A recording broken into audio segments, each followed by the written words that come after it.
Visakha railway zone కార్యాలయ నిర్మాణానికి railway శాఖ టెండర్లు పిలిచింది. దక్షిణ కోస్తా రైల్వే జోన్ ఆఫీస్ 9 అంతస్తుల భవన నిర్మాణానికి టెండర్లు ఆహ్వానించింది.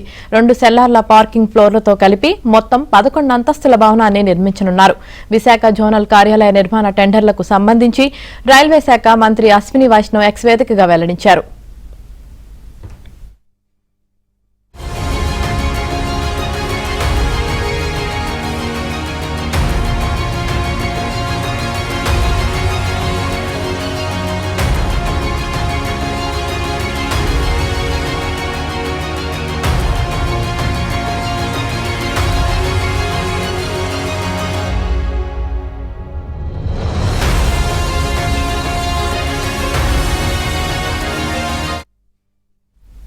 విశాఖ రైల్వే జోన్ కార్యాలయ నిర్మాణానికి రైల్వే శాఖ టెండర్లు పిలిచింది. దక్షిణ కోస్తా రైల్వే జోన్ ఆఫీస్ 9 అంతస్తుల భవన నిర్మాణానికి టెండర్లు ఆహ్వానించింది.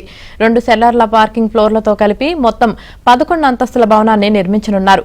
విశాఖ జోనల్ కార్యాలయ నిర్మాణ టెండర్లకు సంబంధించి రైల్వే శాఖ మంత్రి అశ్విని వైష్ణవ్ ఎక్స్ వేదికగా వెల్లడించారు.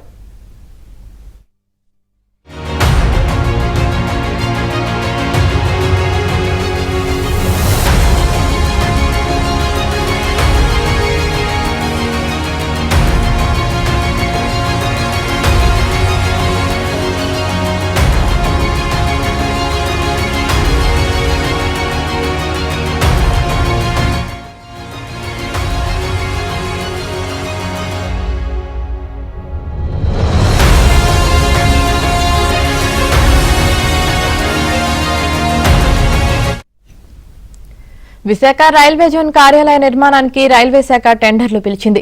దక్షిణ కోస్తా రైల్వే జోన్ ఆఫీస్ 9 అంతస్తుల భవన నిర్మాణానికి టెండర్లు ఆహ్వానించింది. 2 సెల్లార్ల పార్కింగ్ ఫ్లోర్లతో కలిపి మొత్తం 11 అంతస్తుల భవనాన్ని నిర్మించనున్నారు. విశాఖ జోనల్ కార్యాలయ నిర్మాణ టెండర్లకు సంబంధించి రైల్వే శాఖ మంత్రి అశ్విని వైష్ణవ్ ఎక్స్ వేదికగా వెల్లడించారు.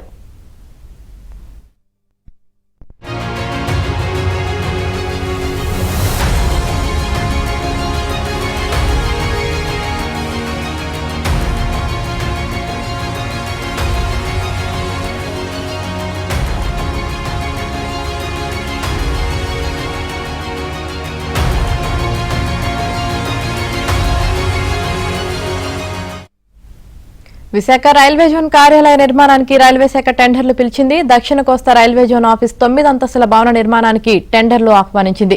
2 సెల్లార్ పార్కింగ్ ఫ్లోర్లతో కలిపి మొత్తం 11 అంతస్తుల భవనాన్ని నిర్మించనున్నారు. దీనికి సంబంధించి పూర్తి సమాచారం మా ప్రతినిధి రామకృష్ణ అందిస్తారు. రామకృష్ణ,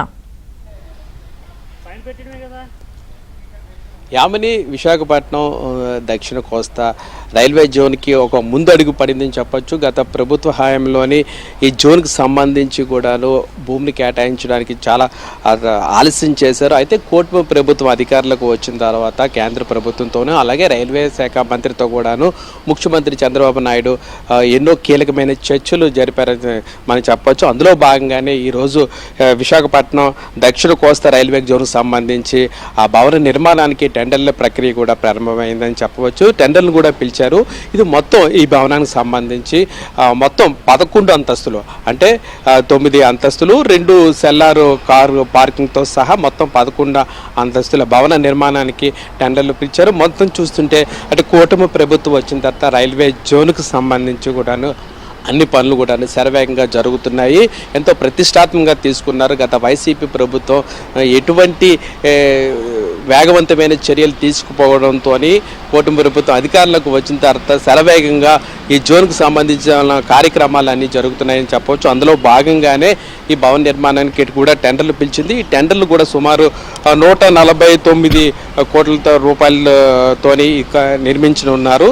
దీనికి సంబంధించి కూడా డిసెంబర్లోగా ఈ టెండర్ల ప్రక్రియను పూర్తి చేసి భవన నిర్మాణాలను కూడాను 2 ఏళ్ల కాల వ్యవధిలో కూడా పూర్తి చేయాలని కూడాను తెలుస్తుంది. మొత్తం మీద ఎన్నాళ్ళు ఎప్పటి నుంచో కూడా ఉత్తరాంధ్ర ప్రజల చిరకాల వాంఛ ఈ రైల్వే జోన్ విశాఖ కేంద్ర మనం చెప్పొచ్చు. ఎందుకంటే రాష్ట్ర విభజన సమయంలో కూడా విభజన హామీల్లో కూడా విశాఖకు ప్రత్యేక రైల్వే జోన్ ఇస్తామని కూడాను అప్పుడు ప్రకటించారు. కానీ ఇన్నాళ్ళు అవుతున్నా కూడాను రైల్వే జోన్ ప్రక్రియ అయితే ముందుకు సాగలేదు వేరు కారణాల వల్ల. ఏమైతేనేమి ఇప్పుడు కూటమి ప్రభుత్వం అధికారంలోకి వచ్చిన తర్వాత ముఖ్యమంత్రి చంద్రబాబు నాయుడు చొరవతోని ఈ ప్రక్రియ శరవేగంగా జరగడంపై ఉత్తరాంధ్ర ప్రజలు అంతేకాకుండా రాష్ట్ర వ్యాప్తంగా కూడా హర్షం వ్యక్తం చేస్తున్నారు. ఏదేమైనా ఇది ఉత్తరాంధ్ర ప్రజల చిరకాల వాంఛ.